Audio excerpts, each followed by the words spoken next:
La peuple dédié, tokoti na 34e numéro na biso, na docteur Aimé de l'Éternel. Docteur na Pesio Maloba. On peut continuer na biso. Vraiment, merci beaucoup, notre bien-aimé sœur, pour la continuité à message na biso ya lelo. Tokoti na 34e numéro, sika tokozo tanga, signe oyo ya Capernaum comme lieu où Christ marche sur la mer à l'épouvante des disciples. On a Jean 6, 17 à 21, étant monté dans une barque, il traversait la mer pour se rendre à Capernaum. Il faisait déjà nuit et Jésus ne les avait pas encore rejoints. Il soufflait un grand vent et la mer était agitée. Après avoir ramé environ 25 ou 30 stades, ils vinrent Jésus, ils virent Jésus marcher sur la mer et s'approchant de la barque. Et ils eurent peur. Mais Jésus leur dit, c'est moi, n'ayez pas peur. Il voulait donc les prendre dans la barque et aussitôt la barque aborda au lieu où ils allaient. Vraiment, amen à la parole de Dieu. Amen. Tolobi, Capernaum, le la signe au Christ, atambola ki le kola mai, pe abangisi baye koli na ye. Baye koli bazaki na kata bark, bazo tambola na mai. Mai, bisonyo tout au yébi apocalypse, ayebisi biso abi, les eaux que vous avez vues, ce sont les nations, ce sont les peuples, ce sont les langues. Donc, en quelque sorte, pour être plus succinct, ba mayuana oyo bazalaki, ezali ne mokili mobimba. Ando ya Israël, mon ki tolomo de na Israël, ko babi bazao kene na Capernaum. Bazo kene na Capernaum, bautaki na terre. Terre Israël. Bazo kene na Capernaum. Mais na nzela na mai. Babi mu pepe makasi sekousi batala boye Jésus mwazala ezate les disciples oyo bazo panza sango malamu oyo senge ba panza sango malamu na mokili mobimba baza na posa présence à Christ. Mais soki ba s'assurer que Christ aza na bango tango ba épreuve yaka ba tribulation yaka ba kombe yaka eningisaka bango basalaka nini babangaka. C'est tout à fait normal pour baza bato. Or barque c'est quoi? La barque est là qu'ils ont transporté bateau vers la destination. On sait qu'ils doivent nous transporter jusqu'à la destination, c'est quoi? C'est la promesse. C'est la promesse qui peut transporter d'un lieu à un autre. Lelo, moi, je me demande, bateau bazo véhiculé sangomalamu na mokili mobimba, soit disant, ils ont sangomalamu à Christ. Est-ce que ça serait la présence à Christ? Est-ce que bayebi kuto que Christ ezaki prévu aya? Pe aya surtout na mboka oya promesse na yo to bengi Congo. Pays au-delà des fleuves de l'Éthiopie, les Capernaum spirituels de Dieu. Le quartier général de ce Christ là, est-ce que les gens savent ça? Bango mwe bayebaki. Que pour tout temps il faut tout temps na Christ. Mais tant baye ko se rendre compte que non Christ azate. Tant mon pepe sali bango ya makasi bandu ko banga. Bakomi koluka Christ azawa wapi. Non, moi déjà l'intention à tous ali na Christ en pembe ntozana été mais soki oyebi au moins azali et que on dimeli pe te like pa na ye. Vous avez l'assurance. Yango moni lelo tellement bayebi kutata promesse que Christ azali. Moi batambola pe na barke ezate. Moi batambola na promesse ezate. Yango na moni muke boso atalika bandimi bakomi olemba bakomi koza bayebi bango kuna ausani akimi mbango pa ya banganga. Akime pa ya wapi pa ya ba occultiste. Akime ska ba oka masande ni yo mikolo ba plein. Nga nazo ibate vraiment ba bandimi na tikalika na 25 bandimi nga nazaki na 200. Vraiment nazo comprendre te. Nga putanga la salaki ba sacrifice bani makamba yebisenga na salaki. Mais na comprendre te ndeni ba ki abosani ke soko ke na nzela ya kisi. Otikali muumbu ya kisi. De la même manière biso ba captif ya Kristo. To kende su wapi?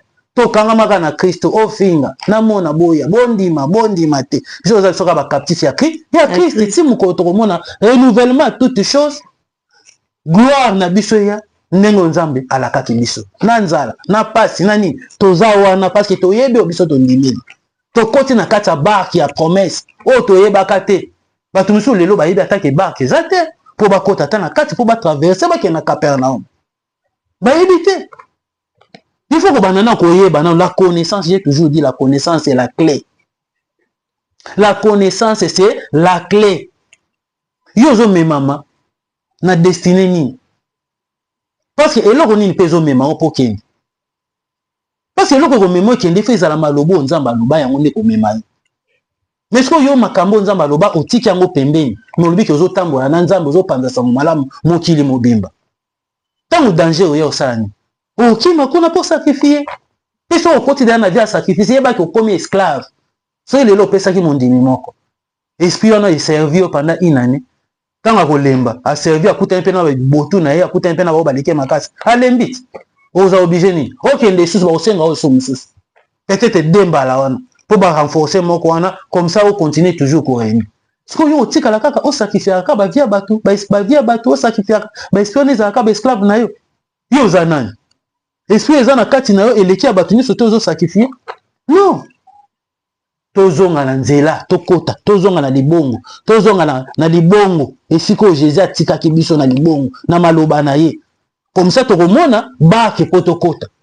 Pe ba kata mi pepeye biso kangi biso na makambo ezo sala na mokili yo ba changement climatique ba crise monétaire, crise économique, bona boye ba mpiaka ba tout ça ezo ya. Attends que linga to banga tangi lokola batu toza na nzoto. Mais à chaque fois, ceux toza en danger, Christ on enseigne. Après intervenir akoya. Tout le monde en intervenir. Tant bazaki na kobanga. Il a bimi. Parce que zaki butu ezali tango yo, batu baye bakelo côté. Tango activité za la kate. Lelo activité za te toza na kata butu. Batu baye bi Christ te. Alors que Christ yemo kalobaki qu'il y aura quelqu'un qui viendra à son nom. Au nom du Seigneur. Lui, il était Seigneur. Il n'est plus dans la chair. Avant de partir, il a promis aux gens auprès de qui lui il était venu que vous ne me verrez plus désormais jusqu'à ce que vous disiez. Béni soit celui qui vient au nom du Seigneur. Donc vous devez attendre notre Christ. Pas ici en Israël, parce qu'Israël, vous n'allez plus me voir. Au-delà des fleuves de l'Éthiopie, dans un pays entrecoupé par des fleuves qui se trouve au centre de l'Afrique. Aujourd'hui, il y a plusieurs témoignages qui parlent de cela. Avec vraiment, donc, explication explicite et claire. Ça, c'est un mystère. C'est pas tout ça, c'est un mystère. Donc, comme il y a hauteur, il y a parole. Nous avons quitté la profondeur. Nous sommes maintenant dans la hauteur de la parole. Dans la hauteur de la parole, il n'y a plus de mystère. Tout est devenu clair. Parce que Christ est déjà là. Qu'est-ce que vous ne voulez pas comprendre? Vous êtes en la destination. Destinée, bozo kende. Parce que Jésus-Christ a allé une destination na yena minute ezalaki akoma wapi akoma na kati ya Capernaum atamboli likola mai donc à traverser bamboka bato bazwa ba prophétie musu bazolo baboy Jésus-Christ alobi boy atamboli mokili mobimba pour aluka place nini akovandisa bokonzi na ye wana bato bazwa ba prophétie la langage ya Nzambe batamboli atamboli ake na Inde amoni te ake na Chine simbita ake na États-Unis ake bo ti ya na Afrique du Sud bo tango ya komaka na centre kaka ya Afrique bia mboka na yango ezango la sateke Nzambe ayebi mboka ngo okende te eza mania ya koloba parcours ya Nzambe po ya ko atterrir eza lokola avion emati eza ko ya ko atterrir esika oyo aéroport nango ezali ya destination ya Christ ezaki Capernaum na awa na passage. Destination pays à Jésus, tant que Israël a dit qu'un homme de haute naissance s'en alla dans un pays lointain pour se faire investir de l'autorité royale. C'était la destination, le pays lointain là, c'est ici, plus de 2500 km qui nous séparent d'Israël. C'est déjà un pays lointain.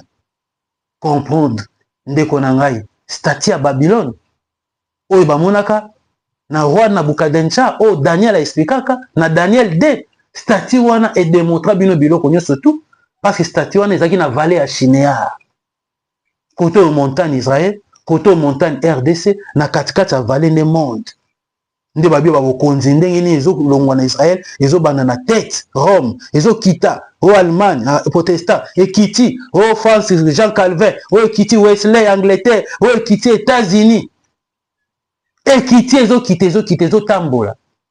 Po suka tout le monde a alliance o ezalaki ba alliance moko mensongère oyo esangisi bafort na bafaible, bafort batikali bafort, bafaible batikali bafaible. Nde lelo tozomona bagrande puissance baimpérialiste ebalingi bademire bapuissant, biso oyo toza batiers monde, bapays pauvre totikala bapauvre, malamu bapille biso, bapesa biso baexigence, bazwaka bamatière na biso batransforme par bango bagindaka, biso tozwaka bamiette, totikala toujours bapauvre. Ndeko na ngai ya mwasi mpe mobali esengelaki libanga euta na montagne sans secours ya loboko pour eya kobeta. Mais montagne wana apporte Pierre Ebsibino, c'est le Seigneur, c'est lui le Christ qui est venu, il veut renverser cette montagne, il veut renverser plutôt ces statues-là où il règne na kati injustice pour biso na yo tozala na kati ya monde ya injustice pe ya souffrance. Tika Nzambe apambola biso.